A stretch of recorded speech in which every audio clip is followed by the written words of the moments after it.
Yesu, ita jina la Yesu, wakati wa shida, nawe utapata suluhisho.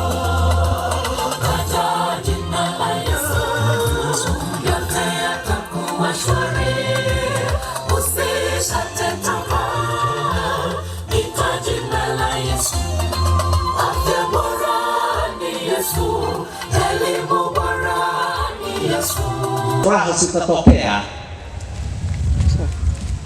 na jina lako likitajwa, kila mmoja atafurahi. Mimi leo mchana huu ninapenda kwamba watu wangu tusitake kwamba tuishi maisha ambayo tutawafurahisha watu, lakini jina lako likitajwa mbingu ifurahie. Naomba kwamba leo ikiwa jina langu litatajwa, lisitajwe kwa utajiri nilio nao, kwa mali nilio nayo, kwa nguo ninazofaa, kwa uwezo nilio nao, lakini jina langu likitajwa na jina lako likitajwa, mbingu iweze kusimama, mbingu iweze kufurahia. Na maombi yangu mchana wa leo ni kwamba Mungu wa mbinguni, naomba kwamba kila mmoja ambaye amekuja hapa, wakati jina lake litakuwa linatajwa mbele ya mbingu, basi jina hilo linapotamkwa, kama limetamkwa kwa Sagirimbi, mbingu ifurahie.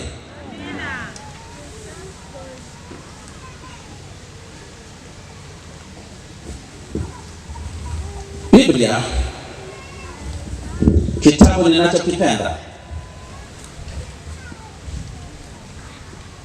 kinazungumza juu ya historia ya ujenzi wa jumba la Bwana ama hekalu la Bwana. Na hapa katika viwanja hivi tunaenda kusimamisha hekalu la Bwana, sehemu ambayo kazi ya Bwana itafanywa kutoka katika jimbo la Kusini Mashariki mwa Nyanza. Wakati ambapo General Conference, Divisheni na Unioni wanapozungumza juu ya South East Nyanza Field, leo tuko katika viwanja hivi, mahali ambapo kazi itafanywa kutoka. Na kwa sababu ni sehemu ambayo kazi itafanywa kutoka, napenda maombi haya ya mtumishi wa Bwana Sulemani. Anaomba katika kitabu hiki cha Mambo ya Nyakati wa Kwanza 29, mstari wake ni ule wa 11 mpaka mstari wake ni wa 17, na inasema hivi: Ee Bwana, ukuu ni wako, na uweza na utukufu na kushinda na enzi, kwa maana vitu vyote vilivyo mbinguni na duniani ni vyako. Ufalme ni wako, Ee Bwana, nawe umetukuzwa, umkuu juu ya vitu vyote. Utajiri na heshima hutoka kwako wewe, nawe watawala juu ya vitu vyote. Na mkononi mwako mna uwezo na nguvu, tena mkononi mwako mna kuwatukuza na kuwawezesha wote. Basi sasa Mungu wetu, tukushukuru na kulisifu jina lako tukufu. Lakini mimi ni nani na watu wangu ni nani, hata tuweze kutoa kwa hiari hivi? Kwani vitu vyote vyatoka kwako, na katika vitu vyako mwenyewe tumekutolea. Kwani sisi tu wageni na wapitaji mbele zako, kama walivyokuwa baba zetu. Siku zetu duniani ni kama kivuli, hakuna tumaini la kuishi.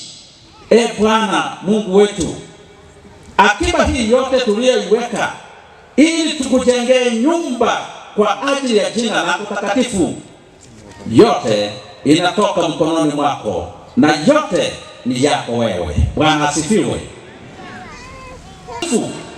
Mahali ambapo maombi yanapoombwa kwa ajili ya jimbo nzima, hapo ni kituo cha maombi. Waende wanifanyie mahali patakatifu ili nipate kukaa katikati yao. Mungu wa mbinguni atusaidie.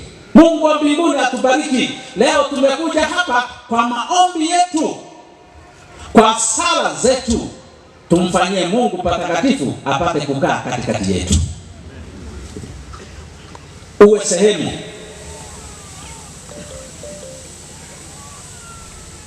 ya kutengeneza sehemu mahali ambapo Mungu atakaa katikati yetu.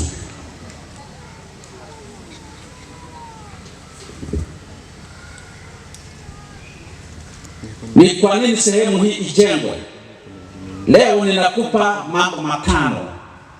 Why should we build these offices? Kwa nini tujenge ofisi hii? Na ni kwa nini jimbo liwepo? Why should we build? Kwa nini tujenge? Nina mambo matano. Moja, it is a place of worship. Naomba uandike maneno haya. Why are we building? Why should we build? Ni kwa nini tujenge? This place will be a place of worship. Ni mahali pa ibada. Ni mahali ambapo watoto wa Mungu wataomba kutoka katika headquarter na baraka hizo zisambae katika jimbo nzima. It is a place of worship. Ni mahali pa ibada. Kuizuia kazi yake Mungu, simama tujenge kuta za kiroho alozibomoa Shetani. Sanbalati alijua amewakomesha watumishi wa Mungu, kazi isisonge.